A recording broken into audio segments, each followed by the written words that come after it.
Hi, everybody. I'm assuming I'm live now. So, hi, my name is Dan Phillips, and thanks for that introduction, Primogen. I gotta say, I'm a pretty big fan. It's not a personal attack on you. It's also just how I am with projects, you know. So more on that later. But yeah, so just to get started here, this talk is going to be about the built-in help manuals in Vim. It's going to be a little bit meta compared to some of the other talks. And I've been thinking all morning how I can work in a Facebook joke to that, but I still haven't been able to figure it out. So if you have one, feel free to drop it in the chat. We'll talk about it.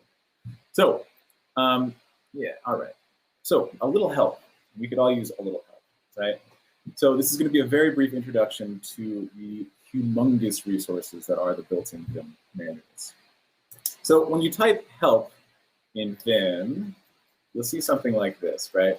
So you'll type help, and then it'll usually open up a split screen like this, right? This is because the help docs actually open up a special buffer. So one way, just right off the bat to get around that, is to do help and then type it to only so that it's the only screen open, right? So what you'll do is you'll see this as soon as you type help and then typing it to only. This is kind of cool because, like in Vim, you know, there's kind of a chicken and egg argument, right? People open Vim by accident.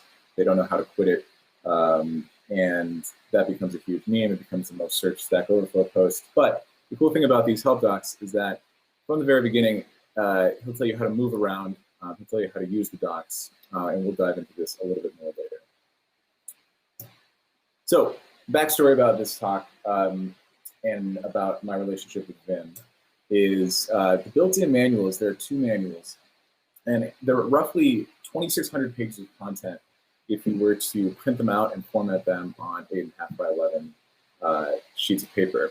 And it's 2,600 pages between the user manual and the reference manual. So there are two manuals, and I'm going to talk about both of these. And I decided I would try to read them all together completely. I've done this before with a couple other technical books, technical documents, and sometimes I kind of see it as a personal challenge, but other times it's kind of just something that I think I can learn stuff that I wouldn't have learned otherwise. So I did pretty well with the user manual, and then when I got to the reference manual, I decided to jump around a bit, and I'll talk more about that. Right, so last year, I'm not sure if everyone's aware, but there was this giant pandemic that happened and gave us, especially those of us that are privileged enough to work from home, a lot of free time. And so during this time, I was thinking I wanted to do a really big project that I could improve some skill set that I had. And with Vim, you know, as we know, Vim is something that you can keep on learning and keep on digging until you get better and better. So I've been using Vim for about 4 years, and I really wanted to level up.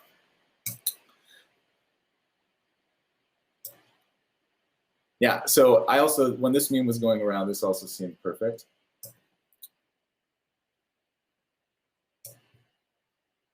Right, that is not me in the picture, but that is how I feel sometimes. Okay, cool, so getting into it now. There are two manuals, right?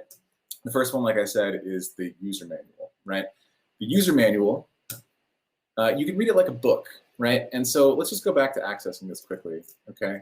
So when you're at help, when you type help in command mode, right, this brings up the help.txt, right? And if you just kind of scan through this, you'll see it starts off with describing the table of contents for both the user manual and for the reference manual. So starting here, you can go to all these docs, right?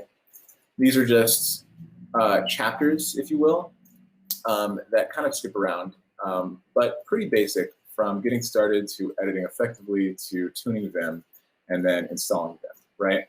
Below that, then you have the reference manual. But before I get into the reference manual, spam calls all day. Sorry about that. You'll see that these are kind of formatted like man pages in many ways. And so sometimes they're not the easiest to read.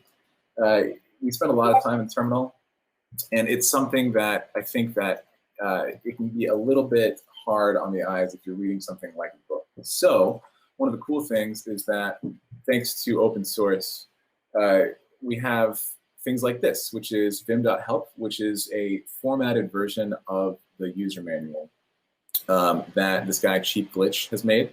which thank you, Cheap Glitch. This is an awesome resource. And you can see it's the same content, but formatted with links, right? And you can see that he even took the time to format the sort of visual representations. And so this is a really great resource that I highly recommend. This is something that I use to sort of go through the entire user manual when I was trying to read it from start to finish. And it does not have the reference manual, unfortunately, because there's a lot more formatting challenges in that manual, right? So, like I said, the reference manual is much larger, okay, much more in depth. It's much more for, reference. And certain parts, though, can be read from start to finish, and I'll talk about some of those as well. Cool. So digging into it, a lot of this stuff you may know, but I kind of want to highlight some things that you might not know about getting help. Like I said, this is a giant resource that's shipped with Vim, right? And it's something that when you need help, sometimes you'll see a comment on Stack Overflow that someone will say just type :help and then the subject, and that is the first way to do it. So if you type, we go back here. So let's go back to help. I don't see. Type it only. Right. So :help or :h, right, for short. And then let's say you want to get help about getting help. Right. This will take you to the help.txt, which is how to use the help pages, right? How to use the manuals. Okay. Let's say you want to get help about tags. Right. This will take you to tags. Right. Same thing. Wealth of information about basically anything you want to look for. The other thing is that this can tell you how to get help for specific modes, right? So specific modes, let's see, oops. Specific modes, like in terms of visual mode.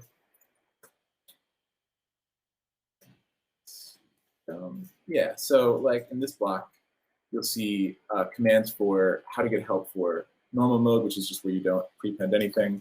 But then you'll see visual mode, it's where you prepend a v underscore, insert I underscore, command line command, prepend with colon, etc. Right? So if you're looking for more specific help that could have multiple searches, multiple search results, this is a good way to sort of narrow those down. Tags, right? So this one's great because this is something that if you use C tags, right? If you use tags in general, this is a really fast way to do stuff on the fly. So this is a control right bracket, right? Takes you right there. And also if it can't find it, it's basically fuzzy finding. So it'll go through and find similar matches, okay? Right, so say command, take us to all these places. Let's just try display. The cursor's over display here, right? Let's see. Right, and we can kind of jump around in this way, okay? Great.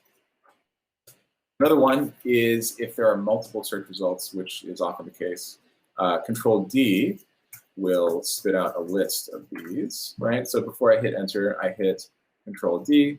It gives us a list of the possible search results for different things. And then likewise, tab completion, which is great.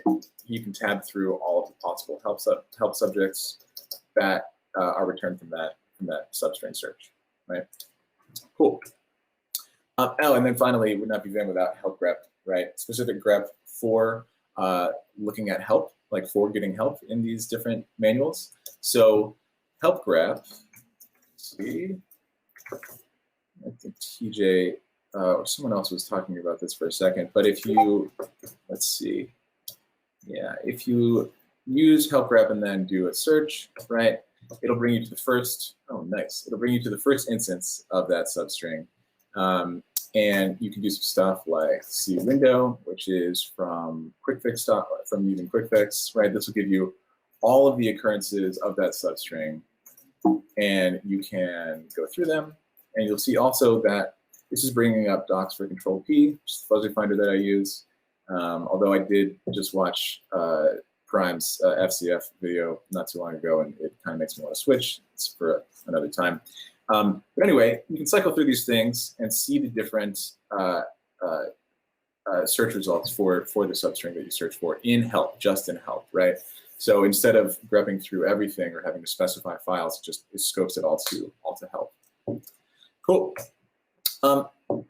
And lastly, just to wrap up here, like I said, this is going to kind of be a brief introduction to this, but I kind of did this exercise, right? I kind of wanted to try to read something from start to finish, a technical document, so that I could learn things that maybe I wouldn't have learned if I was just looking up things when I needed to know them, which is kind of how I think a lot of people learn Vim. That's how I learned Vim. That's how I still learn Vim as I'm continuing to learn it, is just by searching for things. When you need to do a thing, how do you do this thing? Then you add that to sort of your corpus of knowledge.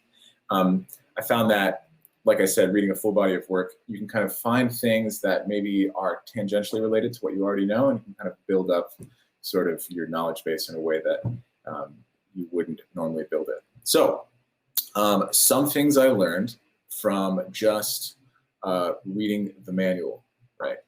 Some interesting things. So from the user manual, some kind of cool stuff is, yeah, I mean, kind of basic, but I don't use this, and maybe I've done it by accident. But you know, you hit G, then Control G, and let's see, let's get out of here. Yeah, okay, cool. So let's go back to help, and we'll do this again, right? So we do this, let's see this full screen for a second. Right, so you help, and if you use G, Control G, you will you'll see like the word count, which is kind of interesting, something I don't use a lot. But if you're writing something that's not code necessarily, maybe you're like working on prose, this can be useful. So you'll see at the bottom, it'll tell you which word you're on. It'll also tell you which byte that you're on out of the total bytes for that file, which is kind of interesting. Something that I haven't used before. What else do we got? Yeah. So I got K. Oh, someone's messaging me. Great. Okay, no, it's not me. All right. Using K, so if you're on a Unix-based system, this is kind of interesting. This won't work as well because I am on Mac Vim, just for the purposes of this presentation. So I'm not going to demo it because it'll get kind of wonky because terminal integrations are not quite the same in this GUI. So basically, if you use Shift K over any Unix tool, like any word, it'll spit out the man page for that in a terminal session, which is pretty cool, and something that I think is pretty useful if you're doing a lot of Linux, Unix work, right? From the reference manual, yeah, so motion.txt, this is what I was saying about the reference manual, is there's like a wealth of knowledge. And like I said, I tried to get through it, but it's really hard to read, you know, 2,700 lines of declarations or of definitions, like and absorb it in a way that's meaningful. So a couple files do stick out though, and I think that two of them are the motion.txt and the index. So check it out. See motion, right? We go here. So this is a description of how motions work, and then as far as I can tell, a relatively comprehensive list of all possible motions, right? About 1,300 lines of examples and explanations, right from the source, right from Molinar himself. So this is definitely something that if you're interested in beefing up on your motions, it's a pretty sweet resource, okay? And likewise, I would say the index.txt is the same thing, right? So the same idea. This is something that people are always Googling for Vim cheat sheets, right? Like this may not be formatted in Markdown, although that could be kind of a cool project.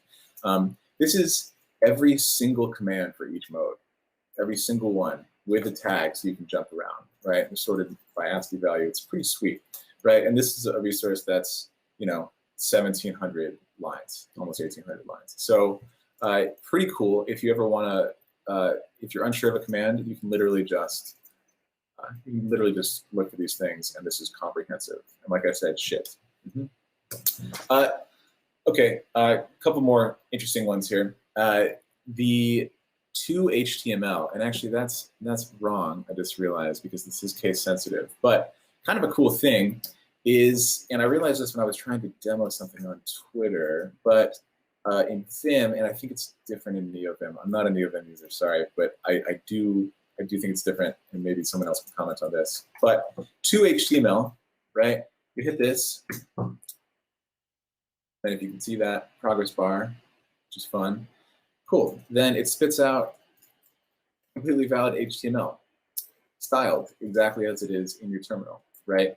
So just to show you a quick demo of this. See this? This is the help page that I just transformed into HTML. And here it is live and deployed as a static site, right? That's pretty cool. And this is pretty cool for code snippets. I did not know this was a thing for code snippets. It's something that I might use in the future.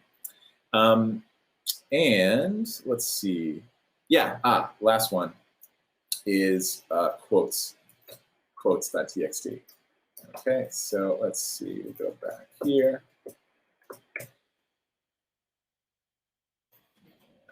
Quotes.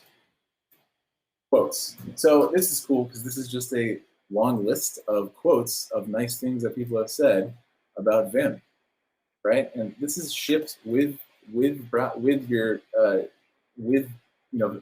the program itself. So some cool things, and one of these really stuck out, which is this one. A previous girlfriend of mine switched to Emacs. Needless to say, the relationship went nowhere, and I just think that's just so on brand, and it's perfect because this is in the official manuals for Vim. So yeah, So that's my presentation. I think I'm at about 14 minutes, and there's a lot to fit in here. Ooh, 16 minutes. Sorry, I'll wrap it up. I want to say huge thanks to Adam. It's been really, really helpful, coordinating all this. This would not happen without him. And I wanted to say I'm dphilla on Twitter. I like to learn in public and sort of post about things that I'm learning and working on, especially Vim and other things related to Unix. And yeah, so thanks very much. Really, really appreciate it.